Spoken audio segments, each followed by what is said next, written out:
Well, because they have a new training center, so they're not training here anymore. Is everybody ready to go? Yes, ma'am.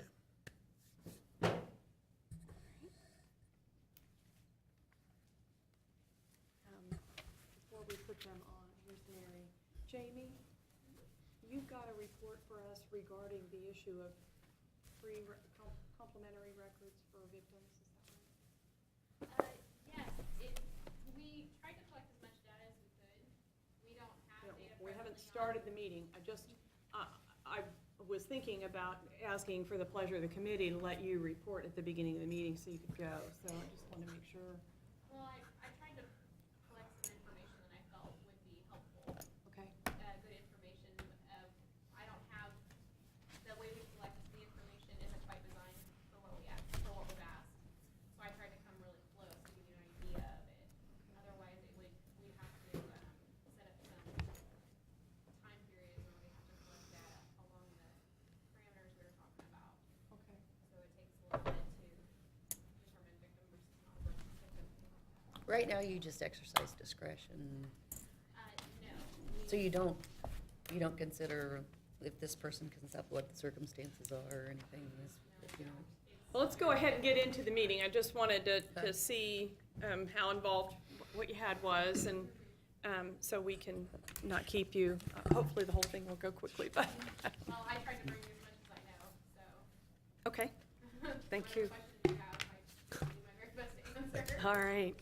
We're going to call the meeting to order. Staff, I hope we're ready. All right.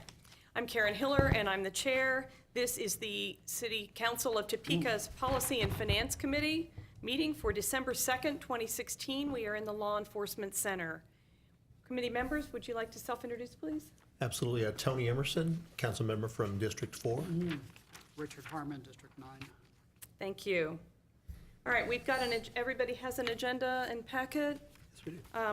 If you take a look at the agenda, we have just 3 scheduled items and then other items before the committee.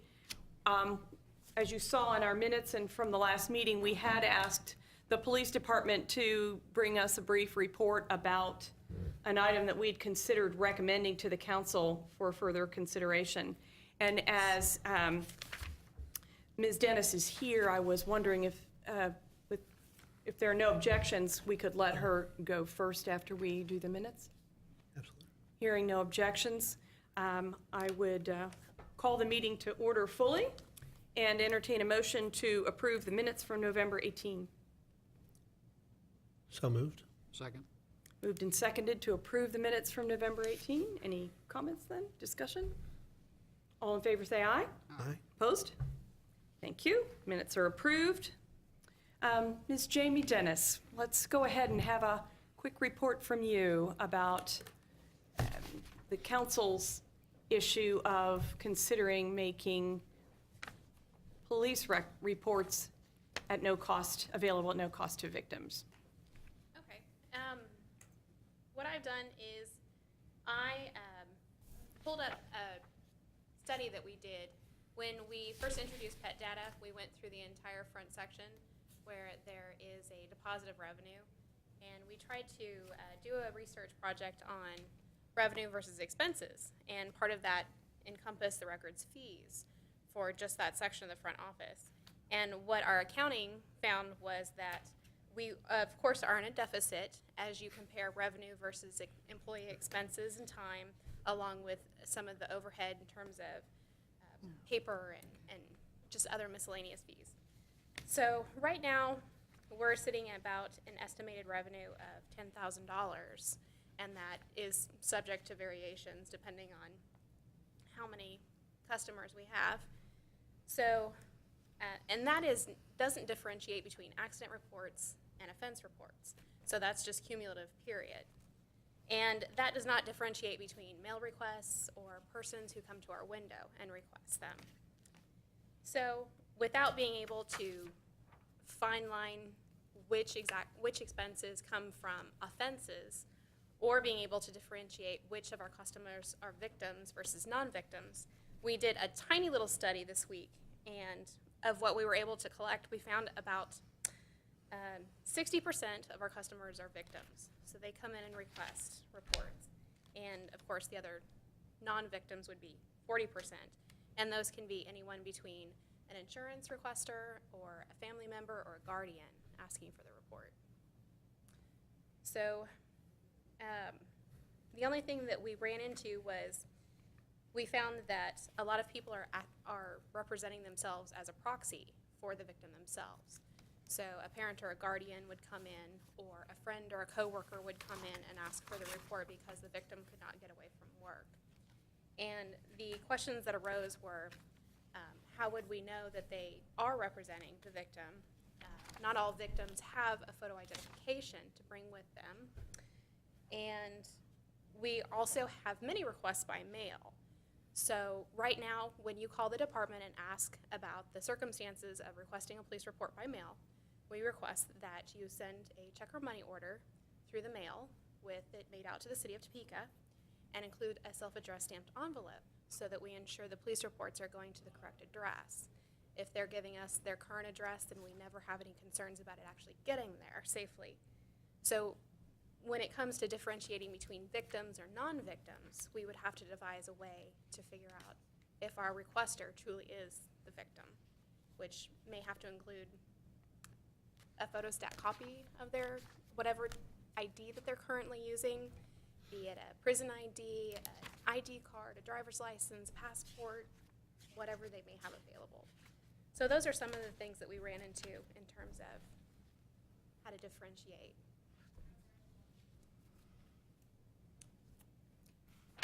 If I could ask you a question, I think you were talking about $2 fees for a lot of these reports.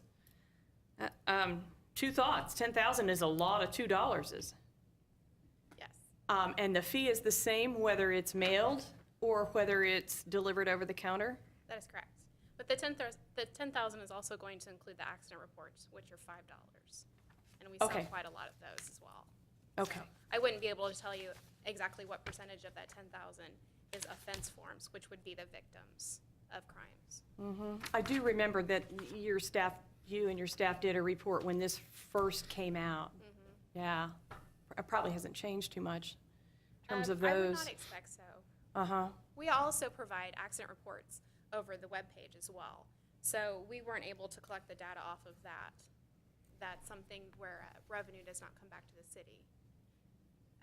The vendor collects all of the revenue from that one.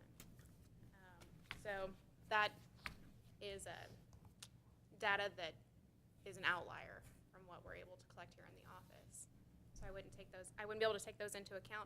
But I think there was a concern over victims in regards to accident reports. They would not truly fall into a category of victim, is that correct? I think that was. Go ahead. Madam Chair, thank you. Yeah, I mean, I generally meant someone who had a criminal offense committed against them, you know, not a traffic accident or anything like that, not something civil necessarily. I was wondering, though, you mentioned, I guess two things, if I may. Please. You mentioned there's a way for people to get accident data online and they pay a third party. Is that also $2? And is there, I'm sorry, and I don't want to get too far down the weeds here, but is there a reason that data isn't freely available through the city? We, past precedent was that they did not have the vendor return a report of exactly how many requests were made. So that's just something that I haven't had flowing in over time. So in the year and a half that I've taken over the records unit, that was not a study that I had done, exactly how much that third party was collecting, how many reports that they're providing to the public, how many hits they have on their website. Okay, and if I. But it can be, it definitely can be. Well, and I guess a follow-up, I guess I'd argue that probably collecting that $2 and handling that $2 money is probably costing more than $2. Is that? Yes, yes.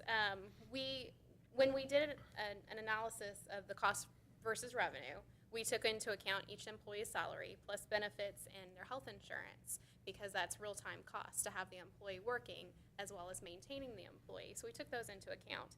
And yes, you're talking $3,000 paying an employee for time versus the about when you average it out, it's about $833 in revenue per month.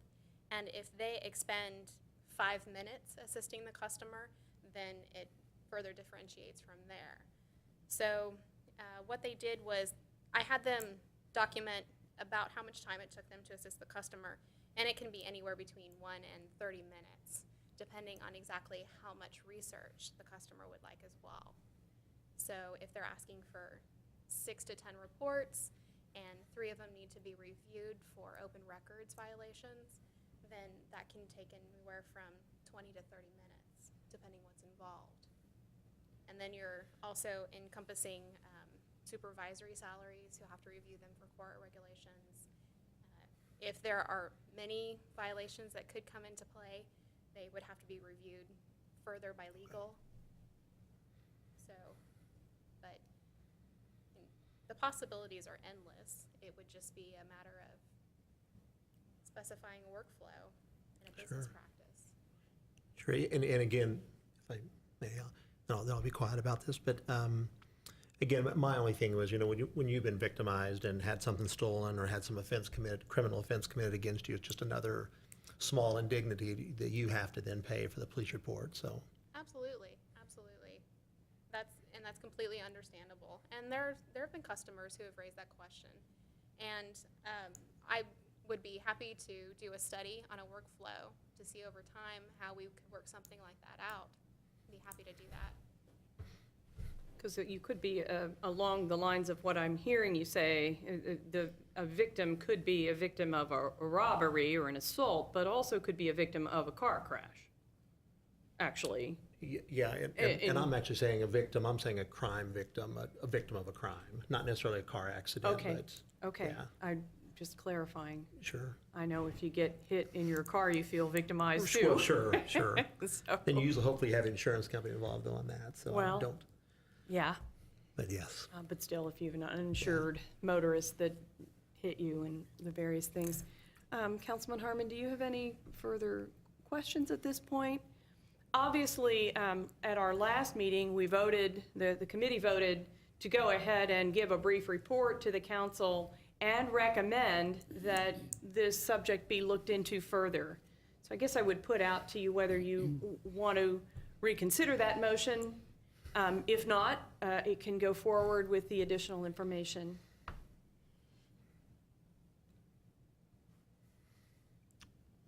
If it did go forward, I'll just, for discussion, I mean, there are a lot of issues, and I recently got back this week, not with you, but with the city clerk on 2 other issues where, in terms of what really our fully loaded costs are, because it's more than just salary and benefits as well. It costs you, the standing here, talking to us, I mean, something, if you're really gonna look at fully loaded costs. If I'm hearing correctly from you, you're wondering if the $2 isn't costing us, just accepting the payment and keeping track of it isn't more than it's worth. That's correct. Okay. And certainly, if we had to identify who the victim was and who wasn't and go through everything that you're describing, it would be way out of line in terms of the amount of time versus any amount that we would collect. Certainly. And a lot of reports do not qualify for the level of charges. So say if a water main broke and you did not realize how deep the water was and your vehicle became submerged and maybe possibly had some damage to it, the officers are kind enough to come out to the scene and document that for you for an insurance claim. But obviously charges would not apply. But a person might consider that they are a victim of circumstance in that area, but they would not be identified as a victim on the report. They would simply be what's considered an incident participant. So in that case, how would you classify a victim? Would we only charge a victim if they're identified as a victim on a report? Would we charge incident participants? Obviously, any person who witnesses a crime could certainly identify themselves as a victim to circumstance as well by association. So there might be a line of questioning that would need to go on as part of the sale, the transaction. So that would, yes, take time. And did you say that $10,000 roughly is the total revenue that the department has for all reports combined? Yes, and we certainly make miscellaneous copies of of police reports. If they do not qualify as a police report, then the miscellaneous copies would include CORA charges. So if it's not a police report and doesn't qualify for the $2 charge, then there may be 50 cents there for 2 pages that were photocopied of another document that's not a police report. So there may be some other items that were sold in that 10,000. Okay. Thank you. Any other questions, gentlemen? I guess, kind of response to your question, I don't know if I want to muddy up everything else we're doing with this. This is a pretty small item. On the other hand, if there is some way that we could keep looking into, I think any more, information like this should be probably freely available online, unless there's some compelling reason not to disclose things, but it Well- just seems like any more.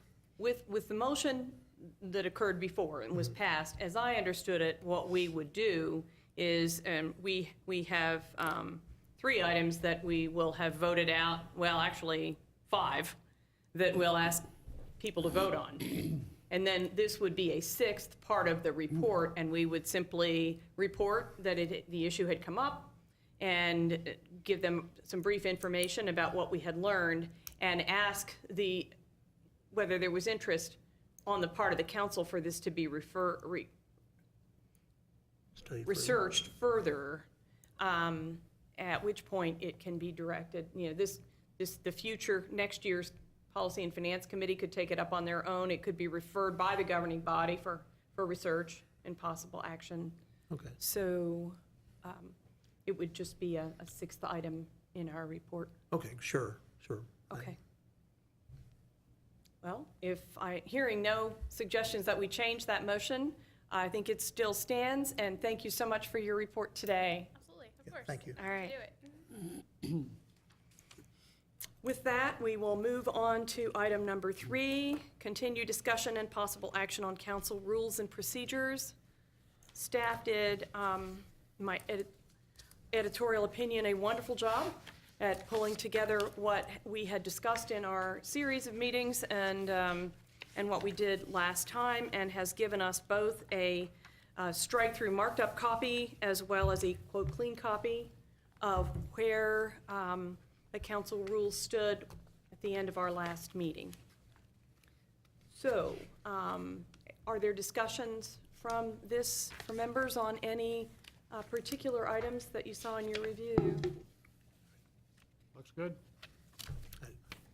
I have a couple for clarification. I, as your chair, overlooked one item that had not been resolved in a prior meeting, and we did not address it last time.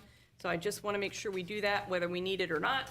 And that would be in item number 1 in the draft that had come forward from staff that we were considering before. There was a new sub 1.1 that said, and I tried to mark the page so I would find it quickly. And you'll probably recall this.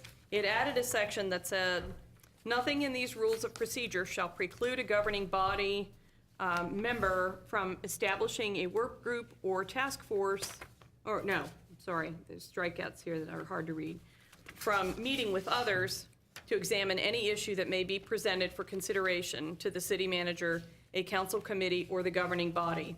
Members may include individuals and groups that have an interest in the subject. We discussed it. There was some favorable comment. Councilman Harmon did not think it was necessary, and we simply set it aside and did not make a vote on it.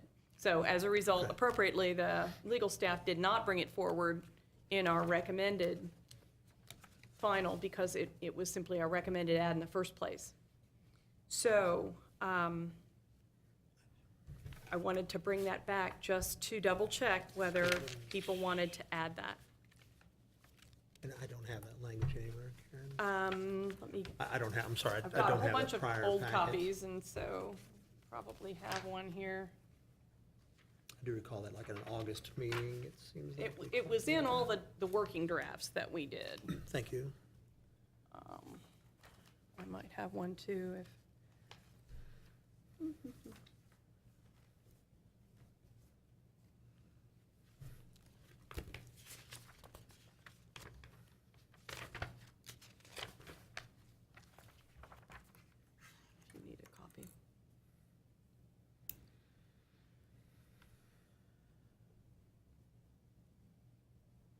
I can see it both ways. The discussion was, by putting it in the council rules, it would just alert particularly new members that they could do that, because there has been question about what people can do in terms of getting people together to work on issues. The other side of that was that it's superfluous, that people can do that and they should know that, more or less. Councilman? Yeah, there's never been a question as whether somebody wants to, on their own volition, convene a group to look at a city issue. I think it's totally superfluous. It has no reason to be in the governing body rules. So I feel very strongly it doesn't belong here. And I don't think Right. it's never been an issue as far as I know. Right. And that was in the minutes. We simply hadn't resolved it either way, and so I wanted to make sure we did. And Madam Chair, I guess I don't really feel strongly one way or another. Okay? Well, then we'll move on. I just wanted to make sure, Okay. since it was a loose end on my part, and I apologize for that. No problem. The second question I had we go forward to item 2.6. That was added, and if you recall, along the way, there were, I don't know, it went from A to J originally, because the staff stubbed in pretty much all of the duties of the deputy mayor that had existed in the past. When we went through those duties last time, and kind of yes-noed on all of them, the ones that had been by custom or otherwise all got knocked out in this committee's recommendation. When you get to, and staff has done some research, there'd been some question about the Emergency Management Council. I think I can report it, but if staff wants to, that would be fine either way. Did it go out to everybody, that report? Yes, you I get got it? it. Mary's All right. email? Jeff Cohen is the current. Right, and that one is set up by its whatever it is, a resolution that the mayor does that appointment. And if the deputy mayor did it this year, I'm not aware of it. I think it came forward because it was on our list, the internal list that the council staff keeps of what committees different council members are on. What we realized right at the end of that is that the mayor also appoints to some others by various resolutions. The Expo Center, the Community Action Board, based on that organization's charter. So there will continue to be, unless this body wants to recommend otherwise, there will be still council members appointed to various bodies by the mayor. Also, they would not all be handled by the deputy mayor. We thought we were looking at all of them and Sure. missed those others. So with that in mind, when I looked at 2.6, at this point, every single one of the A, B, C, D that is listed there is either elsewhere in this set of council rules or is in the very resolution. Like the Healthcare Advisory Committee has its own part of the city code. The JADO appointment is part of the interlocal agreement. So I just wanted to check with you, I don't know whether we needed to or not, whether in fact at this juncture, since we're not bringing in other duties that had existed by custom, whether we even needed the section at all. And legal would be happy. I thought I had my Mary hat on at that point in terms of when in doubt, leave it out. So I thought you'd like to hear it, but anyway. I think you're absolutely right, Councilmember Hiller. I think that most of these are redundant. They're covered by other provisions contained Well, in the. all four of these are. Yeah. The only other thought that I had was So- if we left, A and B are redundant within the council rules. They are mentioned elsewhere in the council rules, these council or governing body rules. We don't have a catch-all that says something like serves in other roles as designated by resolution or custom. Once again, it probably wouldn't have to be said, but it gives some indication that there may be other roles not spelled out in these council rules specifically. and would cover C and D, for instance, without naming them. So just, Councilman? Well, if we don't need it, I'd take it out. I don't, Little section. I mean, I either want it the way it is or just remove it. I don't think we need to add anything to it, or I'm happy taking it out too. Because it already states what we're already doing, so, by resolution or by charter ordinance. I mean, it would therefore not, this is, I've always thought this was a funny place, but you kind of found the best place that you could to put it in, but it's in the middle of the staff roles in relation to council rather than an internal role of the council, or, because it just didn't fit anywhere. And the mayor's duties are specified in the charter Right. rather than here, so it was just always a little awkward. And now that, if we've really drilled it all the way back to doing just two things, we didn't know where we were gonna end up. I didn't anyway, as your chair, when we started. So question, Sir? so Lisa or Mary, is there any reason for it to be in there? I mean, I don't think so personally. yeah, I mean, it's just, okay. Thank you. What do you think? Guess Yeah, I agree. I think keep it with or get rid of. I would entertain a motion. Yeah, to, I'd take it make out. a motion to strike 2.6. A second? Moved and seconded to strike 2.6 as currently worded. All in favor? Aye. Opposed? All right, done. 2.9, it's the new section about the power to appoint, discipline, remove a court, the supervisory statement about the mayor supervising the mayor's assistant and who would supervise the council assistant. Yes, okay. It's a new 2.9. Because we have not given, at this point, with all the various discussions, we have not given the deputy mayor a leadership role or a representative role on the part of the council. I wondered if in line 209 and 210, whether it should say the mayor, it currently says the mayor and deputy mayor or their designees may provide input to the city manager regarding da-da-da-da-da. Whether it should in fact say the mayor and council members may provide input to the city manager. Yes, you're right. Would you mind doing that on the new one? Sorry, the line numbers have changed. Is it Oh, new? I'm sorry, on the Tracking. On the sure. clean copy, sorry. It's 2.9A. Yeah, And so it would be line 204 and 205.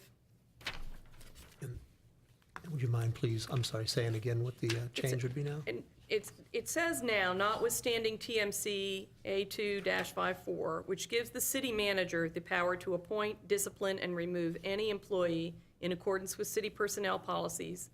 The mayor and deputy mayor or their designees may provide input to the city manager regarding the employment and evaluation of the assistant to the mayor and assistant to the council, respectively. My suggestion is that instead of deputy mayor or their designees, we substitute council members. That any council member could give input.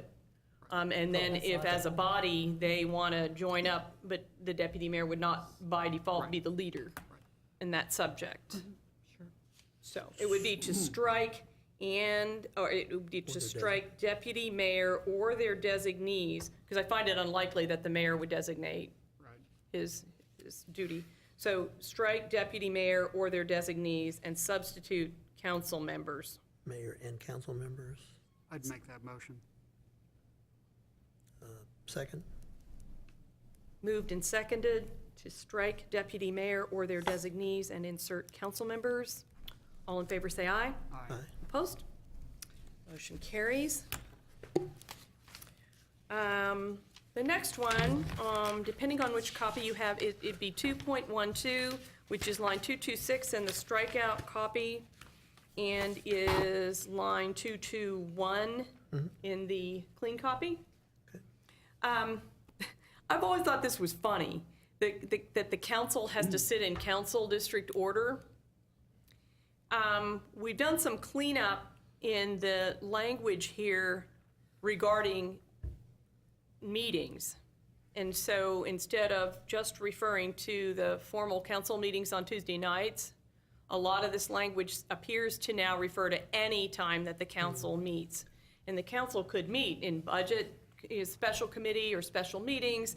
Sometimes it's convened as a council meeting where we might be doing a public hearing somewhere else. So we've actually talked about mixing up the order just because it's kind of healthy for the body. And we've never done that in the council meetings, and I'm not suggesting that. But when I looked below, in 3.1, right below, it says, "The governing body shall meet in the council chambers for meetings pursuant to TMC 2.1.020, which I think is the annually calendared Tuesday night meetings for 2 or 3 nights or a month. And so I wondered if we shouldn't go back up to 2.12 and put that same language in there, instead of just saying the council shall be seated in district order, because 2.12 isn't just about the council meetings. If we could add 4 meetings pursuant to TMC 2.15.020, then that section would only refer Right. to those regular meetings. Makes sense. So moved. Second. Moved and seconded to add in line either 227 or 222, 4 meetings pursuant to TMC 2.15.020. Yep. All in favor? Aye. Aye. Opposed? Motion carried. Madam Chair, Yes. can we take a 3-minute break? If you need a 3-minute break, we can. Okay, All right. thank you. We will break for 3 minutes. Don't time me though. Okay. You don't think everybody's gonna be in there, like you are at church, when you have your certain spot in church, and you always go to that spot? If anybody's sitting in your spot, it's like, Well, that's what happens. Well, Nikki had it at budget meetings in here. She had us, I think purposely, right, don't sit where you.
Convening the City Council Policy and Finance Committee meeting. I have one other section that I wanted to bring to your attention for some thoughts, and that would be 8.5 D2, which is line 634 on the strikeout copy. And What did I say? 606. You find it? Yeah, I believe 606. Okay, 606 on the clean copy. This section talks about when an item's been initiated by a committee. And I thought that what we had discussed was that it was really up to the committee whether something that they had discussed would go on an agenda or not. And so, right now, this language says an item initiated and considered by a committee pursuant to section 8.5A2, which is the optional section, shall be placed on a governing body agenda, and the chairperson or designee may report to the governing body. And that was new language, but old stuff. I thought we intended to say an item initiated, considered by a committee pursuant to section 8.5A2 may be placed on a governing body agenda, and the chairperson or designee may report to the governing body. Or if it's placed on the agenda, they shall report. And so I big I think it got set. scrambled a little bit. Right, inconsistent. The first shall should be may. If legally it's okay to just switch that one to may and leave the other one as a may, it would allow I mean, obviously, if it's on the agenda, somebody's going to report, but I guess that could even allow a staff report or somebody else. Just wanted to switch then in line 661 or 607 or 607, the word shall change to may. shall change to may. So moved. Second. Moved and seconded to make that change. Further discussion? All in favor say aye. Aye. Aye, good catch. Opposed, same sign. Thank you. Those were the last of the ones that I had. So, in that, did that, anything else strike anyone? I'd make a motion to refer adoption to the governing body. I second that. So, motion and second to recommend adoption of this as amended today to the governing body. That's correct. Further discussion? All in favor say aye. Aye. Opposed? Good work. Done. Awesome.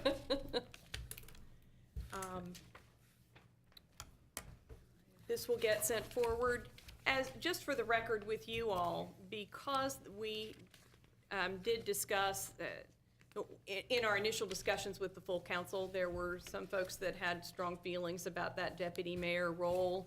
I am planning to include in our committee report that we review that point by point. That was sent, Angela, the full list was sent out to the full council at least once, correct?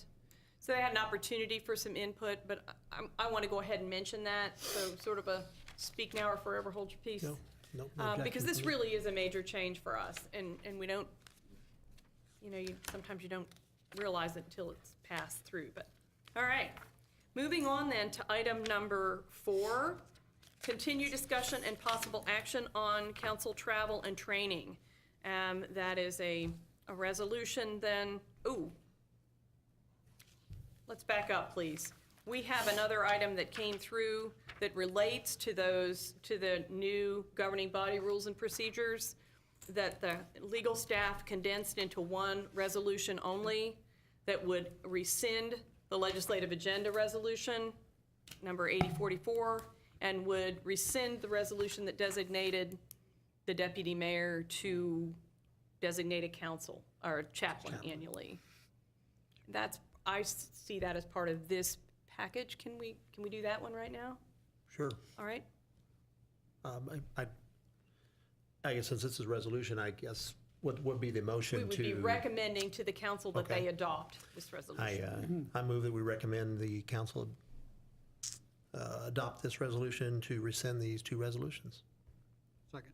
Moved and seconded to adopt the resolution as stated. Further discussion? All in favor say aye. Aye. Opposed, same sign? All right.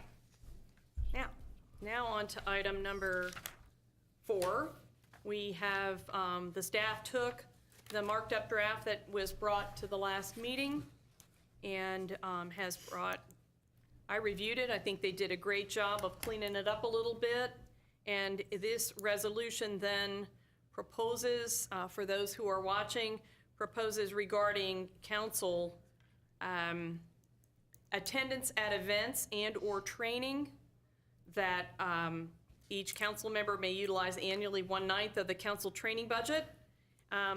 However, a council member's allocation can be donated by the council member to another council member. And a second of 2 items says that members attending events and/or training at city expense shall provide a written or verbal report to the governing body at a subsequent governing body meeting and provide additional information on request. It's very simple, and staff included in this a further resolution that the prior training expense resolution, resolution number 6795, be rescinded. So this is a 2-part resolution as well. Observations, comments? I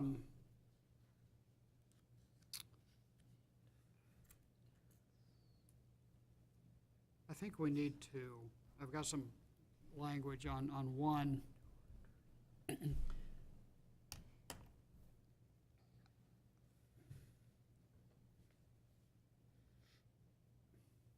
I don't want to give the impression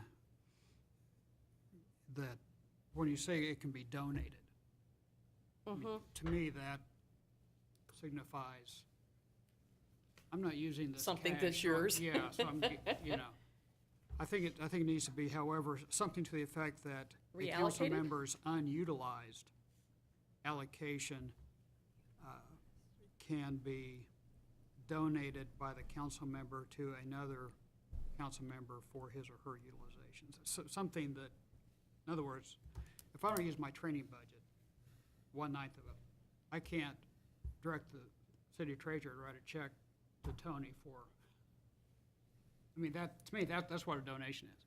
Oh, I You know, see. So it's, if you don't utilize, the idea is if you don't utilize your allocation, you can allow another council member to utilize the allocation. And I think that's kind of what. How about reallocated? I mean, is the donation part what's bothering you, as if a Yeah, check would be yeah, written? yeah, it's Because just- we don't want it to sound like you have to wait till the end of the year. The idea behind this was if it's February, right. and I decided I'm not gonna go anywhere, and you wanna go on a really expensive trip, I can reallocate. Right, it's the donation that gives me a Okay. little angst. How about reallocated? Sure. Legal? Sure. You know what I mean? So each council member may utilize annually 1/9 of the council training budget. However, a council member's allocation can be reallocated by the council member, so it's still. So it's clearly training Still that, okay. expenses, not writing a check. Yeah, that's okay. Okay. The word donation just has a Okay. connotation that I don't think we want. Gotcha. Mr. Harmon, just for the record, I prefer cash. Ronaldo. No check. Strike that from the record. In unmarked bills, I'm sure. I got Poor received. Angela. It's a tough Yes. job, but somebody has to do it. I can see the campaign videos. The term however in there strikes me is a little odd for a resolution, but I can't think of any better way to say it. So we could simply put a period and then say a council member's allocation can be, rather than the however.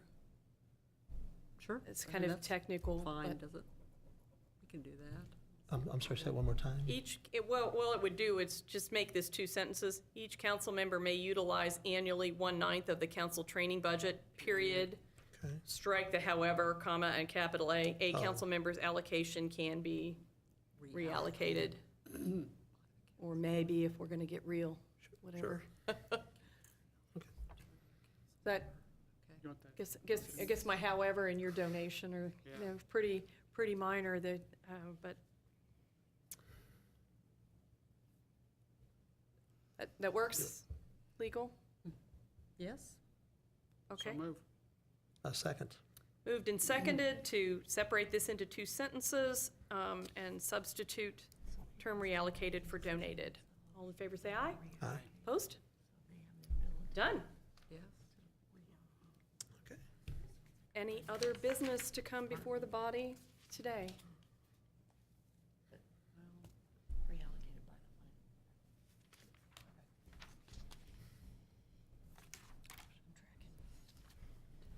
if not, this I fully expect would be our last meeting of the year and the last meeting of this committee as comprised. So thank you all for Thank you. hard and thorough work, and we'll report out. I guess it's our last meeting unless the council sends something back to us, so Quick. we'll have to do a fine job presenting it.